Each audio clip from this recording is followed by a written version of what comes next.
So, welcome you all. Today we are going to talk about peanuts.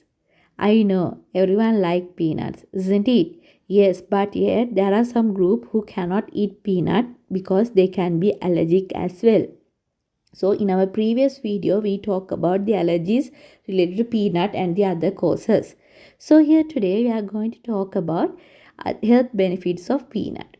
So, are peanuts good or bad for you?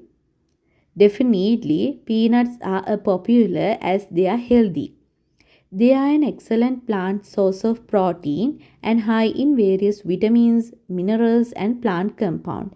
They can be used as part of weight loss diet and may reduce your risk of both heart diseases and gallstones. So, what are the other health benefits related to these heart diseases? So, peanut help in preventing heart diseases by lowering your cholesterol level. They can also stop small clot forming and reduce your risk of having heart attack and stroke.